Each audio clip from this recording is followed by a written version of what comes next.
আল্লাহ নবী বলেন আমানতু বিল্লাহি ওয়া মালাইকাতিহি ওয়া কুতুবিহি ওয়া রুসুলিহি ওয়াল ইয়াউমিল আখির ওয়াল কদরি খাইরিহি ওয়া শাররিহি মিনাল্লাহি তাআলা ওয়াল বাস বাদাল মাউত। এতগুলো কথা আমার রাসূলুল্লাহ শুনিয়ে দিলেন। আমানতু বিল্লাহি, আল্লাহর উপরে ঈমান এনেছি, ওয়া মালাইকাতিহি, সমস্ত ফেরেশতাদের ঈমান এনেছি, ওয়া কুতুবিহি, সমস্ত আসমানি কিতাবের উপরে ঈমান এনেছি, ওয়াল ইয়াউমিল আখির, আখিরাতের ঈমান এনেছি, ওয়াল কদরি খাইরিহি ওয়া শাররিহি, তাকদীরের উপরে ঈমান এনেছি, ওয়াল বাসে বাদাল মউত, মৃত্যুর পরে কিয়ামতের মাঠে উঠতে হবে তার উপরে ঈমান এনেছি, ওয়া রাসূলিহি, সমস্ত রাসূলের উপর ঈমান এনেছি। এটা হলো ঈমান। আগন্তুক মুসাফিরটা শুনে বলল সাদাক্তা ইয়া মুহাম্মদ, এই মুহাম্মদ আপনি সঠিক উত্তর দিয়েছেন, আপনি ঠিক জবাব। একটা ঈমানদার সুদ খায়, কারণ যে সুদ খাচ্ছে সে তো ঈমানদার। একটা বেনামাজি ঈমানদার, ঈমানদার বেনামাজি, কিন্তু একজন মুসলমান বেনামাজি নয়। মাথায় ঢুকছে না? গুলিয়ে যাচ্ছে? কি বলছেন কি? একজন, আবার বলছি ভালো করে শুনেলেন, বড় বড় আলেমদের কাছে তাহকিক করে নেবেন যে আমজাদ হুজুর বলে গেছেন। হ্যাঁ আমি বলছি তো, একজন ঈমানদার মদখোর হয়। আচ্ছা আপনারা বলুন তো, যে ভাইটা আমার মদ খায় তাকে কি আপনি কাফের বলবেন? বলবেন কি? তাহলে ঈমানদার, তাহলে ঈমানদার মদ খায়। যে ভাইটা আমার নামাজ পড়ে না তাকে কাফের বলা যাবে? আল্লাহর কত মায়া দেখেছেন, কাফের বলা যাবে? আল্লাহ গুনাহগার, এবং এটা বলে ও কাফেরদের মতন কাজ করছে। ও কাফের নয়, কাজটা কাফেরদের মতো। ওর ঈমান আছে কিন্তু কাজটা ইহুদিদের মতো, খ্রিস্টানদের মতো, এটা বলে। ভালো করে শুনেলেন, প্রত্যেকে ঈমানদার আছে। ঈমান দেখতে পাওয়া যায় না, ঈমান বাড়ে কমে, কিন্তু ঈমান দেখা যায় না, কিন্তু ইসলাম দেখা যায়। খুব ফান্ডামেন্টাল বিষয়। আমি মুসলিম শরীফ থেকে একটা হাদিস আনছি, এবং এই কিতাব আমি বুখারী টাইটেলে পড়াই। ঈমান দেখা যায়। এই যে আপনারা যে ঈমানদার বলছেন, কই আপনি কি প্রমাণ দেবেন আপনি ঈমানদার? ঈমান দেখা যায়? দেখাতে পারবেন আপনি ঈমানদার? পারবেন না। কিন্তু আমরা সবাই ঈমানদার। কেন? আল্লাহ মেনেছি, নবীকে মেনেছি, কিতাব মেনেছি, ফেরেশতা মেনেছি, তাকদীর মেনেছি, কিয়ামত মেনেছি, হাসর নাসর মেনেছি, অন্যান্য সমস্ত কিতাব মেনে নিয়েছি। ব্যাস, আপনি ঈমানদার। না দেখে অন্তরে বিশ্বাস করে মেনে নিয়েছেন, মুখ দিয়েও বলেছেন, আপনি ঈমানদার। কিন্তু নামাজ পড়েন না, রোজা রাখেন না, হজ করেন না, যাকাত দেন না, মদ খান, সুদ খান, ঘুষ খান, জুয়া খেলেন। আপনি এবার বলুন আপনি ঈমানদার না বেঈমান? আপনি আল্লাহকে মেনেছেন, নবী মেনেছেন, কোরআন মেনেছেন, সব আসমানি কিতাব মেনেছেন, সমস্ত ফেরেশতা মেনেছেন, তাকদীর মেনে নিয়েছেন, কিয়ামত মেনেছেন, আখিরাত মেনেছেন, সব মেনে আপনি বিশ্বাস করে নিয়েছেন, আপনি ঈমানদার। কিন্তু নামাজ পড়েন না, রোজা রাখেন না, মদ, তাড়ি, গাঁজা, সুদ, ঘুষের মধ্যে লিপ্ত আছেন। আপনি কি ঈমানদার না কাফের? আল্লাহর এত মায়া, আল্লাহ আপনাকে ঈমানদার বলছেন, কাফের বলছে না। গুনাহগার ঈমানদার, কিন্তু আপনি মুসলমান নন। যে ব্যক্তিটা নামাজ পড়লো, রোজা রাখলো, হজ করলো, যাকাত দিল, এ হলো মুসলমান। মুসলমান দেখতে পাওয়া যায়, ইসলাম দেখা যায়, ঈমান দেখা যায় না। ইসলাম হলো বাহ্যিক আমল, ঈমানের বহিঃপ্রকাশ। আচ্ছা আপনারা একটা উদাহরণ জিজ্ঞেস করছি, বলুন তো ভাই, আপনাদের মুক্তার বেড়ায় ধরুন আগামীকাল দুপুরের দিকে দুটো ইয়ং ছেলে এসেছে, 25 বছর 30 বছরের ছেলে, প্যান্ট পরে আছে, শার্ট পরে আছে, টাই পরে আছে, দাড়ি চাচা, টুপি নেই, বুট পরে আছে, বেড লাগিয়ে আছে।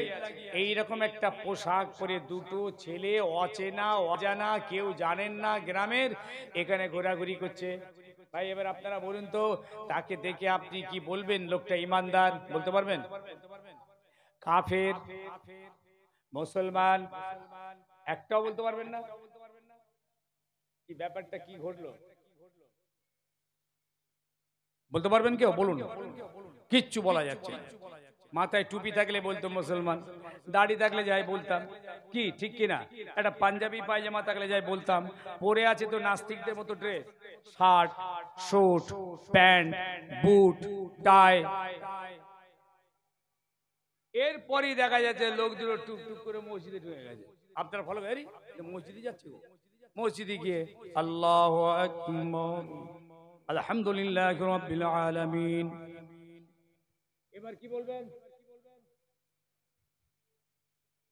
কথা বলে না এরা। এবার কি বলবে? মুসলমান বলবেন? এতক্ষণ বলতে পারছিলেন না, তাহলে কি দেখে বললেন? হ্যাঁ, দেখছেন বাইরের আমলটা দেখতে পেয়েছেন, তার মানে ওর ভিতরে ঈমান আছে। ঈমানটা তো দেখা যায়নি, ঈমানের বহিঃপ্রকাশ ঘটে গেল নামাজ। নামাজ দেখে আপনি বলছেন মুসলমান। এই জন্য রাসূল বলেছেন ঈমান হলো ভিতরের আর ইসলাম হলো বাইরে। দেখেন মুসলিম শরীফ থেকে একটা হাদিস আনছি। আল্লাহর নবী বসে আছেন, হঠাৎ একটি লোক এলো। এই হাদিসটা আলেম ওলামারা জানেন। একটি লোক এলো, মাথায় কালো কুচকুচে চুল আর সাদা গায়ে ধবধবে একটা জামা পোশাক পরে এসে আল্লাহর নবীর সামনে এসে হেঁটো দুমড়ে বসে গেল। নামাজের মতন হেঁটো দুমড়ে, হেঁটোটা দুমড়ে এই হেঁটোর সঙ্গে রসুলের হেঁটো মিলিয়ে দিয়েছে। আল্লাহর নবীর রাকবার সঙ্গে ইনার রাকবাকে উসনাত করে ঠেকিয়ে দিয়েছে। নিজের দুটো হাত লিখে রাসূলুল্লাহর রানের উপরে রেখেছে। সাহাবীরা বসে আছেন, অবাক হয়ে যাচ্ছেন, এত বড় স্পর্ধা! আমার নবীর শরীরের উপরে হাত রেখেছে, আবার নিজের হেঁটোটা রাসূলের হেঁটোর সঙ্গে ঠেকিয়ে দিয়েছে। আচ্ছা, তোমার ফারুক রাদিয়াল্লাহু তাআলা হাদিসটা বয়ান করছেন, উনি বলছেন আমরা हैरान হয়ে যাচ্ছি, কি ব্যাপার, কে এটা? রাসূল তো কিছু বলেনও না। সেই আগন্তুক মুসাফিরটা আমার নবীকে এবার বলছেন, মুহাম্মদ সাল্লাল্লাহু আলাইহি সাল্লাম, বলুন তো ঈমান কাকে বলে? প্রশ্ন করছে আমার নবীকে। ভাই কথা শুনছেন? ঘুমোচ্ছেন না তো? আর ঘুমোলে তো এখন চলবে না, তখন সে ফজর পর্যন্ত। এখন দুটো হুজুর আছে, আবার বিরিয়ানি রান্না হচ্ছে, মাশাআল্লাহ তাবারাকাল্লাহ, সারা রাতের ব্যাপার। আমাকে আবার এখান থেকে আবার ওই উলেবেড়িয়ার ভক্তার মোড় দিয়ে ঢুকতে হবে কোথা ভিতরে। কি ছোটাছুটি, হুজুররাও দৌড়চ্ছে, খেজুররাও দৌড়চ্ছে, বাপরে বাপ, শ্রোতারাও ব্যস্ত, মাইকওয়ালা ব্যস্ত, প্যান্ডেলওয়ালা ব্যস্ত, সবাই ব্যস্ত হয়ে পড়ছে। কিন্তু আশ্চর্য হয়ে যাবেন, কালকে পরশুদিন একটা মসজিদে নামাজ পড়লাম, মসজিদে মাত্র এক কাতার মুসল্লি হয়েছে, বুড়ো গুলো, একটা জোয়ান ছেলে দেখতে পাই। জলসায় উঠি আমি ধরলাম, এত বড় গ্রাম, এই এত শ্রোতা হয়ে গেছে, বাপরে বাপ, প্যাকেট কম পড়ে গেছে, এত লোক। আর মসজিদে যখন নামাজ পড়লাম এশার, এক কাতার পাওয়া গেছে, তাও বুড়ো গুলো, যেগুলো মরবার টাইম হয়ে গেছে, কবর ডাকছে, সেই কটা মসজিদে। মনে রেখো ঈমানদার, আল্লাহ প্রথম প্রশ্ন করবেন কিয়ামতের মাঠে, নামাজ পড়েছিলিস? নামাজ হলো আমাদের ঈমানের সবথেকে প্রথম খুঁটি, ইসলামের প্রথম খুঁটি। তোমরা আর কতদিন ইহুদিদের মতো বেনামাজি হয়ে থাকবে? ইহুদিদের অনুকরণটা করবে, খ্রিস্টানদের মতো কাজটা, কাফেরদের মতন কাজ আর কতদিন করবে? তোমরা তো কাফের নও, তোমাদেরকে তো আল্লাহর দয়ায় আল্লাহ ঈমানদারই মনে করে, কিন্তু কাজটা তোমরা কাফেরদের মতো করছো। মান তারাকা সালাতা মুতাআম্মিদান ফাকাদ কাফারা, যারা জেনে শুনে বুঝে নামাজ ছাড়লো তারা কুফরি করলো, মানে কাফেরদের মতন কাজটা করলো। কাফের নয়, কাজটা কাফেরদের মতো। এই মর্মে রাসূল একটা হাদিস বলেছেন, মান তাশাব্বাহা বিকওমিন ফাহুয়া মিনহুম, যারা যাদের অনুকরণ করে চলবে, যে ইমানদার মুসলমান কাফের মুশরিক ইহুদিদের অনুসরণ করে চলবে, তাদের সঙ্গেই তাদের হাসর হবে, তাদের সঙ্গেই তাদের জাহান্নামা হবে। আল্লাহ নবীকে বললেন ঈমান কাকে বলে? কে প্রশ্ন করলো ভাই? কে প্রশ্ন করলো? মুসাফির। বাহ, কে প্রশ্ন করলো? শুনছো তো নাকি? বুঝতে পারছো নাকি না? বুঝতে খৈনি একটু ভালো করে খাও যাতে বুঝতে পারো। তেরেঙ্গা ফেরেঙ্গা গাল ভর্তি করে ফেলো। শান্তি অশান্তি জম্মের গেলা গেলে লাও।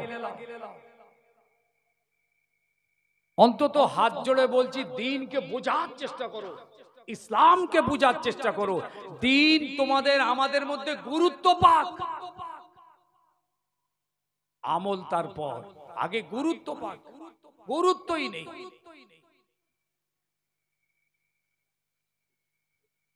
তা না হলে আজকে আমাদের ঘরেতে যে কোরআনগুলো আছে কোনো তেলাওয়াত নেই। মনে রেখো, কোরআন শুধু তেলাওয়াতের জন্য আসেনি, কোরআন ঘরে তুলে রাখার জন্য আসেনি, কোরআন মুখে বুকে মাথায় ঠেকিয়ে ভক্তি মোহাব্বত দেখানোর জন্য কোরআন আসেনি। কোরআন এসেছে, কোরআনের ভিতরে যে হুকুম আছে, আদেশ আর নিষেধ, সেই মতো জীবনকে তৈরি করতে হবে, এই জন্য কোরআন এসেছে। কোরআন হলো একটা প্রেসক্রিপশন, ওই প্রেসক্রিপশনের ভিতরে সমস্ত মেডিসিন দেওয়া আছে। আমাদের জঘন্য চরিত্রের ট্রিটমেন্টের জন্য যে মেডিসিন দরকার, আল্লাহ পাক সেই মেডিসিন কোরআনের মধ্যে দিয়ে দিয়েছেন। রাসূল হলেন কম্পাউন্ডার, নবীর দ্বারা ওই মেডিসিনের প্রেসক্রিপশন আমাদের কাছে পৌঁছে গেছে। আর আপনি করেছেন কি, প্রেসক্রিপশনকে জড়িয়ে একদম কোন মাথায় তুলে দিয়েছেন। ধুলো বালি মাকড়সায় জাল পাড়ছে। রোগ সারবে?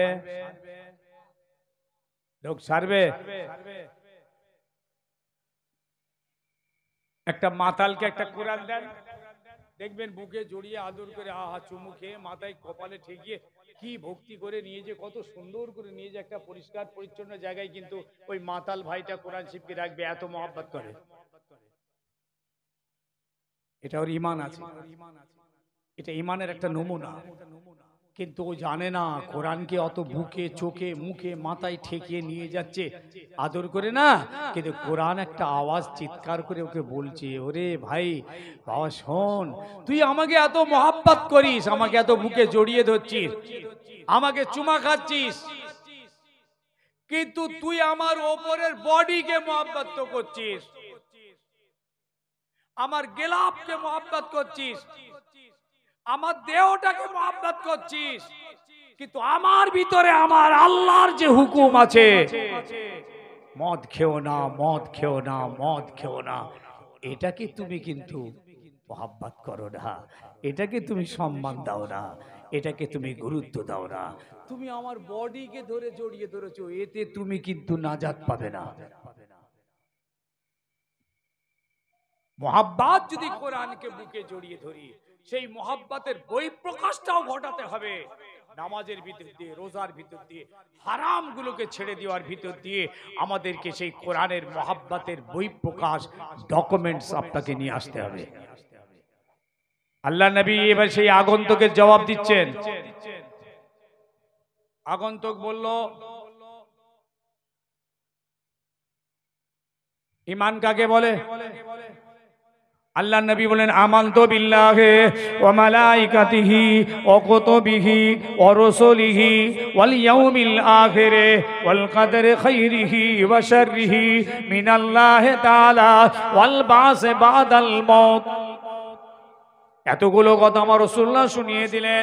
আমানতু বিল্লাহি, আল্লাহর উপরে ঈমান এনেছি, ওয়া মালাইকাতিহি, সমস্ত ফেরেশতাদের ঈমান এনেছি, ওয়া কুতুবিহি, সমস্ত আসমানি কিতাবের উপরে ঈমান এনেছি, ওয়াল ইয়াউমিল আখির, আখিরাতের ঈমান এনেছি, ওয়াল কদরি খাইরিহি ওয়া শাররিহি, তাকদীরের উপরে ঈমান এনেছি, ওয়াল বাসে বাদাল মউত, মৃত্যুর পরে কিয়ামতের মাঠে উঠতে হবে তার উপরে ঈমান এনেছি, ওয়া রাসূলিহি, সমস্ত রাসূলের উপর ঈমান এনেছি। এইটা হলো ঈমান। আগন্তুক মুসাফিরটা শুনে বলল, সাদাক্তা ইয়া মুহাম্মদ, এই মুহাম্মদ আপনি সঠিক উত্তর দিয়েছেন, আপনি ঠিক জবাব দিয়েছেন। ওমরে ফারুক বলছেন, আমি হায়রান হয়ে যাচ্ছি, লোকটা কে? নবীকে প্রশ্ন করলো জানার জন্য, আবার নিজেই বলছেন ঠিক বলেছো। কি রকম লোক এটা? এ কে এটা? এরপরে দ্বিতীয় প্রশ্ন করছেন, মুহাম্মদ বলুন তো ইসলাম কাকে বলে? কথাটা বুঝছেন? এই যে ঈমান আর ইসলাম, সবাই ঈমানদার কিন্তু মুসলমান নয়, এটা আমি বুঝাতে চাইছি। সবাই ঈমানদার, কেউ কাফের না, কিন্তু মুসলমানটা কোন? একজন মুসলমান আবার বলছে বেনামাজি হবে, ঈমানদার বেনামাজি হবে। আল্লাহ নবীকে বললেন ইসলাম কাকে বলে? হুজুর বলছেন নামাজ পড়া। মুসলিমের হাদিস বলছি, বুখারী তো এসছে, আপনি সব হাদিসে পাবেন। নামাজ পড়া, রোজা রাখা, হজ করা, যাকাত দেওয়া, কুরবানি করা, এটা হলো ইসলাম। দেখেন বাহ্যিক আমল, বাইরের আমল আল্লাহ নবী বলছেন এটা হলো ইসলাম। আর এতক্ষণ এর আগে যেটা বললেন ভিতরের আমল, আল্লাহকে মেনেছি, নবীকে মেনেছি, কোরআন মেনেছি, ফেরেশতা মেনেছি, সমস্ত আসমানি কিতাব মেনেছি, তাকদীর মেনেছি, আখিরাত মেনেছি, সব তো ভিতরের ব্যাপার, দেখা যায় না, এটা ঈমান। আর ইসলাম নামাজ পড়া, রোজা রাখা, হজ করা, যাকাত দেওয়া, কুরবানি করা, ফাহুয়াল ইসলাম। একজন ঈমানদার মদ খায়, একজন মুসলমান মদ খাবে না। যখন সে মদ ছেড়ে দেবে, এ একজন পাক্তা পুখতা ঈমানদার মুসলমান, ঈমানান কামিলা। যখন সে নামাজ পড়বে, একজন পুখতা ঈমানদার মুসলমান, ঈমানান কামিলা। এর ঈমানের আলো আছে, জ্যোতি আছে, নূর আছে, ঈমান বাড়ছে। অতএব আমার ভাইদের, আমার যুবকদের, ছেলেদের বলে যাচ্ছি, নবী পাক সাল্লাল্লাহু আলাইহি সাল্লামকে যেমন মহব্বত করি, তেমন মহব্বতের বহিঃপ্রকাশ ডকুমেন্ট চাই। এই মুখে বলবেন নবী নবী নবী নবী, একটা গজল বেরিয়েছে কি নবী নবী নবী নবী নবী নবী নবী, হত ছাড়া কিছু নেই, একদম বেকার।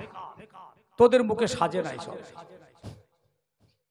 সে ডায়াসে ইয়ে নিয়ে, এরা মাইক্রোফোন নিয়েছে, আর বড় ডায়াস, সেই ডায়াসে জুতো পায়ে দিয়ে ঘুরছে। শিল্পী গো শিল্পী, গজল শিল্পী, আর ধরেছে মাইক্রোফোন, নবী নবী নবী নবী নবী শুরু করে। আমি তো চমকে গেছি, কি হলো রে বউ? হ্যাঁ, খবর নিয়ে দেখেন নামাজ পড়ে না, তোর মুখে নবী সাজে না।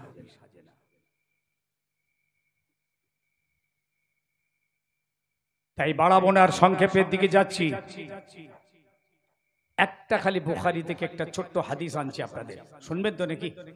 বলবো নাকি? যে এটা বলে আমি এটা প্রমাণ করব, মুহাব্বত আমাদের অন্তরে আছে, ঠোঁটে আছে, প্র্যাকটিক্যালে নেই। আর সাহাবীদের অন্তরে ছিল, ঠোঁটেও ছিল, প্র্যাকটিক্যালে ছিল। প্র্যাকটিক্যাল দেখাতে পারছি না, বাস্তবটা দেখাতে হবে।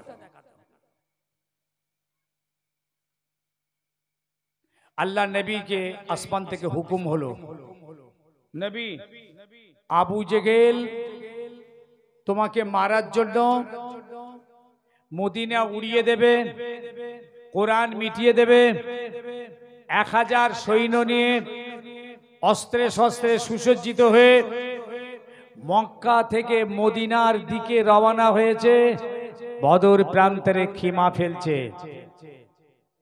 ও নবী, আর নয়, তুমি মক্কায় 13 বছর ধরে ওয়াজ করেছো, হেদায়েতের দাওয়াত দিয়েছো, তুমি অনেক বুঝিয়েছো, অনেক ধৈর্য সবর করেছো, আর নয় নবী, বসে থাকলে আর হবে না, ওয়াজ করে আর হবে না, বুঝিয়ে আর হবে না, সবর করে হবে না। আপনিও এবার ডিফেন্সে আত্মরক্ষা করার জন্য, প্রতিরোধ করার জন্য আপনার সৈন্যদের নিয়ে আবু জেহেলের সামনাসামনি হতে হন, আবু জেহেলের সামনে গিয়ে হাজির হন, ওকে রুকুন। আপনি আমার নবীর উপরে এই যুদ্ধ করার হুকুম নাজেল হলো। আল্লাহ নবী চিন্তিত হয়ে পড়লেন। হাদিসটা বুখারী থেকে বলছি, আর এই বুখারী শরীফ আমি দাদা পীর কেবলার মাদ্রাসাতে পড়াই। আপনারা জানেন আমি এখনো দাদা পীর কেবলার মাদ্রাসার খাদেম হিসাবে খেদমত করছি। ওই মাদ্রাসাতে কি পড়াশোনা করেছি, আবার দাদা পীরের মাদ্রাসার খেদমত করতে করতে প্রায় শেষের দিকে ইনশাআল্লাহ আমি বড় খুশনসিব। আর দাদা পীরের সিলসিলার খেদমতে সারা বাংলা, আসাম, ভারতবর্ষের বিভিন্ন জায়গাতে যেতে হয়। আল্লাহ নবী খুব চিন্তিত হয়ে পড়লেন, কি করে আমি এই মোকাবেলা করব? আমার সৈন্য সংখ্যা কম, অস্ত্র শস্ত্র নেই, তাছাড়া যে কটা ঈমান এনেছে এই 12-13 বছরের ভিতরে এদের ঈমানের বয়সটাও কম। আমি এদেরকে নিয়ে বদর প্রান্তরে গিয়ে মোকাবেলায় কি করে ডিফেন্স করব?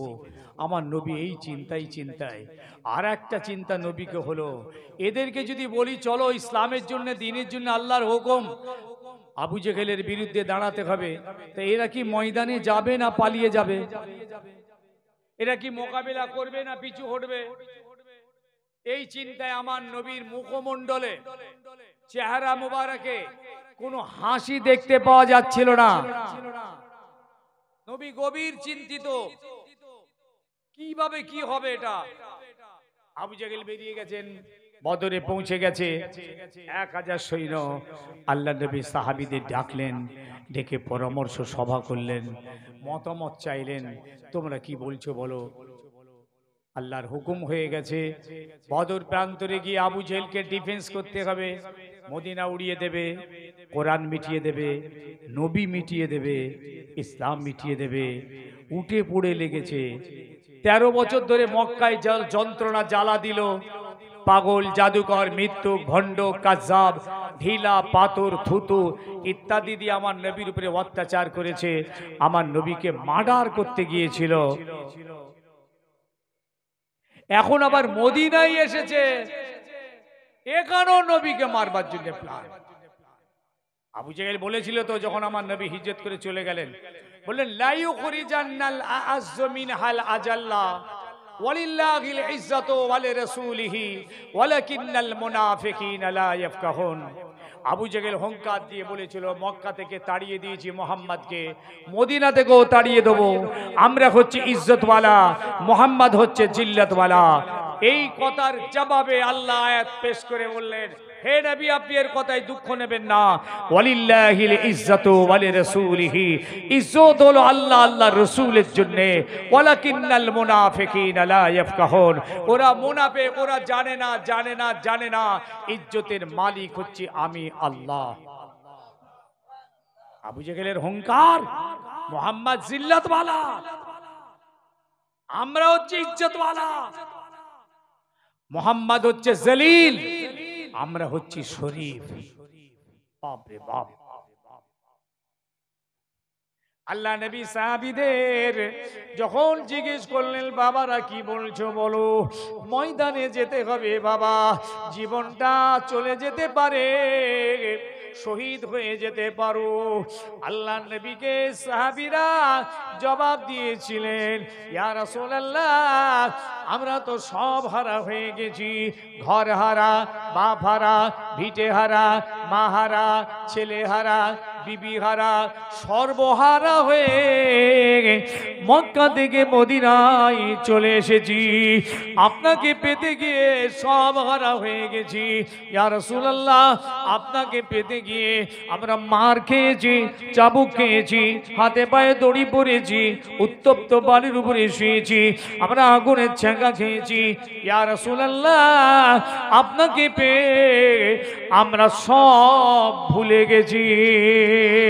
ইয়া রাসূলুল্লাহ, আল্লাহ পাক যখন হুকুম দিয়েছেন, আপনি চলুন চলুন বদরের ময়দানে চলুন, আমরা কথা দিলাম আমরা আপনার সামনে, আপনার পিছনে, আপনার ডায়ে, আপনার বাঁয়ে সব সময় আপনার সঙ্গে রইলাম।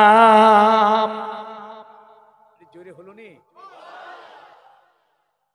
ইযহাব ওয়া নাহানু আমামাকা ওয়া খালফাকা ওয়া ইয়ামিনিকা ওয়া ইয়াসিরিকা। ইয়া রাসূলুল্লাহ, আপনি চলুন, আমরা কথা দিচ্ছি আমরা সব হারা হলেও রাসূল হারা হব না। হুজুর আপনি চলুন, আমরা আপনার সঙ্গে বদরের ময়দানে আপনার সামনে থেকে লড়বো, পিছন থেকে লড়বো, ডান দিক থেকে লড়বো, বাম দিক থেকে লড়বো। ইয়া রাসূলুল্লাহ, আমরা আবু জেহেলের সঙ্গে লড়তে চাই। মোহাব্বত দেখেছেন? আবার যেই নামাজের ওয়াক্ত হয়েছে, সঙ্গে সঙ্গে ওই যুদ্ধের ময়দানে দিয়ে রাসূলুল্লাহর ইমামতিতে নামাজে দাঁড়িয়ে জীবন চলে যাবে, দুশমন হামলা করে দিতে পারে, মওত হয়ে যেতে পারে, নামাজটা না পড়লে নাও পড়তে পারে। যাকে বাবা নামাজ এখন আর পড়বো না, দেখেন নামাজও পড়ছে। এত গরিব সাহাবীরা, কিছু সাহাবী উট, ভেড়া, দম্বা, ছাগল নিয়ে পাহাড়ি এলাকায় চড়াচ্ছেন। কিছু সাহাবী মদিনার বাজারে গম, জব, খেজুর, খোরমা, শুকনো, কাঁচা, পাকা খেজুর বিক্রি করছেন, ব্যবসা করছেন। কিছু সাহাবী খেজুরের বাগানে কাজ করছেন। কিছু সাহাবী পরের জমিতে জন খাটছেন। এই রকম হাড় ভাঙা খাটুনি খাটতেন তারা। আবার যেই আসমানের দিকে তাকিয়েছেন, সূরজটা মাথার উপরে, সঙ্গে সঙ্গে দৌড়ে দৌড়ে চলে আসছেন। এসে এসে মদিনার মসজিদে নববীতে এসে আল্লাহর নবীর পিছনে দাঁড়িয়ে জোহরের নামাজ আদায় করছেন। আব্বাতটা ভিতরেও আছে, মোটেও আছে, আবার প্র্যাকটিক্যালে আছে। আর আমাদের অন্তরে আছে নবীর মোহাব্বত, ঠোঁটেও আছে নবীর মোহাব্বত, প্র্যাকটিক্যালে খুঁজে পাওয়া যায়। ভাই আমি কি বুঝাতে পারছি? অনেক আলেম আল্লাহ করে আপনাদের জীবনে এসেছে, আসবে। আল্লাহ করে বহু কথা কোরআন হাদিসের আলোচনা শুনতে থাকবেন। প্লিজ গভীরে আসবেন, বাস্তবে আসবেন, আত্মসমীক্ষায় আসবেন। নিজেকে একটু অ্যানালাইসিস করো ছেলেরা। হে যুবক, তোমরা তো রাসূলুল্লাহর সৈনিক, তোমরা তো ইসলামের সৈনিক, তোমরা তো কোরআনের সৈনিক, তোমরা তো দ্বীনের সৈনিক, তোমরা তো, তোমাদের হাতে তো রাসূলুল্লাহর ঝান্ডা, ইসলামের ঝান্ডা, ঈমানের ঝান্ডা আছে। হে যুবক, তোমাদের রক্তে তো ইহুদির গন্ধ, নাসারার গন্ধ, খ্রিস্টানের গন্ধ, কাফেরের গন্ধ নেই। তোমাদের রক্তে ঈমানের খুশবু, কলমার খুশবু, উম্মতের খুশবু, মুসলমানের খুশবু আছে। তোমাদের সময়ের দাম আছে, বয়সের দাম আছে, ভাবনার দাম আছে, অর্থের দাম আছে, এই জওয়ানি শক্তিটারও অনেক দাম আছে। তোমরা এই মূল্যবান সম্পদের কিছুটা অন্তত আল্লাহর জন্যে, রাসূলের জন্যে, দ্বীনের জন্যে, ইসলামের জন্যে, শরীয়তের জন্যে আল্লাহর রাস্তায় ব্যয় করো। আর এই অবস্থায় যদি তোমাদের মওত হয়, তোমাদের মৃত্যুটা আল্লাহর কাছে মুজাহিদিনের দরজা তোমাদের নসিব হয়ে যাবে। ফিরে এসো যুবক, যুব সমাজ, ফিরে এসো। তোমরা আল্লাহর দ্বীনকে মজবুত করো। একটা ছেলে নামাজে দাঁড়িয়ে গেছেন, আল্লাহু আকবার। এ আল্লাহ দেখছেন আমার ওই বান্দা আমার জমিনে আমার দ্বীন কায়েম করেছে, দ্বীনের হেফাজত করেছে, দ্বীনকে মজবুত করছে। ফেরেশতা তোরা সাক্ষী থাক। আর একটা বান্দাকে আল্লাহ দেখলেন, নামাজ পড়লো না, আজান হলো, মসজিদের পাশ দিয়ে সে বেরিয়ে চলে গেল। আল্লাহ বললেন আমার ওই বান্দাটা আমার দ্বীনকে শহীদ করলো, দ্বীনকে জবাই। একটা কাফেরের ক্ষেত্রে কথা আল্লাহ বলবেন না, ইহুদির ক্ষেত্রে বলবেন না, নাসারাদের ক্ষেত্রে বলবেন না। কেন? তারা ইসলামের মধ্যে নেই, কোরআনের মধ্যে নেই, দ্বীনের মধ্যে নেই, তাদের সঙ্গে কোনো কথা নেই। আপনি দ্বীনের মধ্যে, ইসলামের মধ্যে, কোরআনের মধ্যে, তাই আজ আপনার শানে আল্লাহ পাক ফেরেশতাতে বলবেন সাক্ষী থাক, ও আমার দ্বীনকে শহীদ করলো, আমার ইসলামকে, আমার দ্বীনকে ও ধ্বংস করলো। অথচ নবী পাক সাল্লাল্লাহু আলাইহি সাল্লাম আরফার ময়দানে 2 লক্ষ সাহাবীদের সামনে এই আমানত দিয়ে গিয়েছিলেন আমাদের হাতে। চোখ ভরা পানি, বুক ভরা ব্যথা নিয়ে আল্লাহ নবী সেদিন অনেক কথা বলেছিলেন, বড় ওয়াজ করেছিলেন। ঐতিহাসিক সমাবেশ, ঐতিহাসিক ভাষণ ছিল রাসূলুল্লাহ, যেটাকে হাজ্জাতুল বিদা বলা হয়। হাজ্জাতুল বিদা, বিদায়ী হজ। সেই দিন আমার নবী বলেছিলেন, ওয়া মাসাবিনা, আর হয়তো দেখা হবে না, আর হয়তো বলা হবে না, আর হয়তো আসা হবে না। তাই কতগুলো কথা বলে যাচ্ছি, ভালো করে শুনে নাও। যারা আজকে ময়দানে আসেনি তাদের কাছে আমার কথাগুলো পৌঁছে দিও। ওয়া মাসাবিনা তারাকতু ফীকুমুস সাকালাইন وفي رواية تركت فيكم أمرين لن تضلوا بعدي ما تمسكتم بهما كتاب الله وسنة رسولي وفي رواية كتاب الله وإترتي ومسابيرا বাবারা বাবারা বিদায় বিদায় বিদায়, চলে যাচ্ছি বাবা, আর হয়তো দেখা হবে না। তাই তোমাদের সঙ্গে শেষবারের মতো বলে যাচ্ছি, আমি তোমাদের কোরআন আর হাদিস এই দুটোর আমানত দিয়ে গেলাম। যারা এই দুটোকে মজবুত করে ধরবে, আমার মরণের পরে, আমার অবাদের পরে তোমাদের আর কেউ গোমরাহ করবে না, তোমাদের কোনো নোকসান হবে না, না দুনিয়াতে, না কবরে, না আখিরাতে, কোনো জায়গায় তোমাদের কোনো নোকসান হবে না। লান তাদাল্লু বাদি। আমানত রেখেছেন, এই আমানতের জিম্মাদারি প্রত্যেকের উপরে। আপনারা ভাবছেন আলেম ওলামা হুজুর পীর সাহেব পীরজাদা এদের দায়িত্ব না, এদের দায়িত্ব নয়। এরা বলে পৌঁছে দেবে, এই দায়িত্ব, হেফাজতের দায়িত্ব প্রত্যেকের উপরে। আল্লাহর দ্বীনের মুস্তাফা চোখ ভরা পানি নিয়ে 2 লক্ষ সাহাবীদের মাঝখানে এই কান্না কেঁদে এই বিদায় ভাষণে বলে গেছিলেন, তোমরা এই দুটোকে হেফাজত করো।